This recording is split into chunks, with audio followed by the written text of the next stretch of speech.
বিএনপির মহাসচিব মির্জা ফখরুল ইসলাম আলমগীর বাউল শিল্পী আবুল সরকারের একটি বক্তব্যকে পরোক্ষভাবে সমর্থন করেছেন এমন অভিযোগ এনে জাতীয়তাবাদী ওলামা দল থেকে পদত্যাগ করেছেন সংগঠনটির ফরিদপুর জেলার যুগ্ম আহ্বায়ক মুফতি মোস্তাফিজুর রহমান।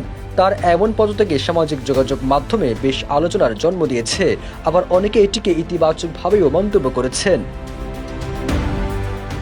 ২৭ নভেম্বর মুফতি মোস্তাফিজুর রহমান তার ফেসবুক আইডি থেকে এ নিয়ে একটি বিবৃতি প্রকাশ করেন। তিনি সেখানে পদত্যাগের ঘোষণা দেন। বলেন, মির্জা ফখরুল ইসলাম আলমগীর মহান আল্লাহকে কটূক্তিকারী বাউলের পক্ষ নেওয়ায় আমি ওলামা দল থেকে পদত্যাগ করলাম। তিনি আরো উল্লেখ করেন, সম্মানিত ভারপ্রাপ্ত চেয়ারম্যান, সম্প্রতি ভণ্ড বাউল আবুল সরকার মহান আল্লাহ তাআলা সম্পর্কে চরম অবমাননাকর বক্তব্য দেশজুড়ে তীব্র ক্ষোভের সৃষ্টি করেছে। কিন্তু দুঃখজনকভাবে বিএনপির মহাসচিব মির্জা ফখরুল ইসলাম আলমগীর আল্লাহকে নিয়ে কটূক্তির নিন্দা ও প্রতিবাদ না জানিয়ে ওই ব্যক্তির পক্ষে অযৌক্তিক সাফাই গিয়ে আল্লাহর বান্দাদেরকে হতাশা ও ব্যথিত করেছেন।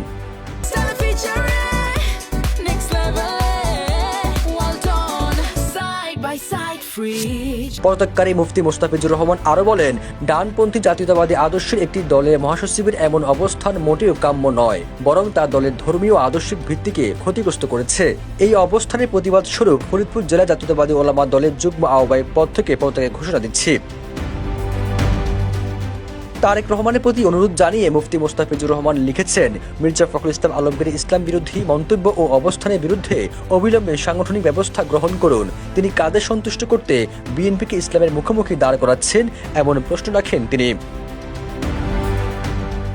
এর আগে বাউল শিল্পী আবুল সরকার যাত্রাপালার একটি মঞ্চে মহান আল্লাহকে নিয়ে কটূক্তি ও অশালীন মন্তব্য করে মুসলিম ধর্মাবলম্বীদের মধ্যে তীব্র ক্ষোভ সৃষ্টি করেন।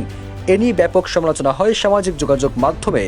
এই ঘটনায় তীব্র প্রতিক্রিয়ার পর ১৯ নভেম্বর মাদারীপুরে একটি গানের আসর থেকে আবুল সরকারকে আটক করে মানিকগঞ্জের গোয়েন্দা পুলিশ।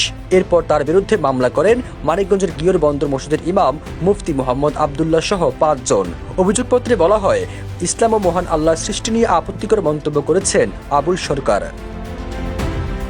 সবুজ আলম, নিউজ ডেস্ক, ইত্তেফাক।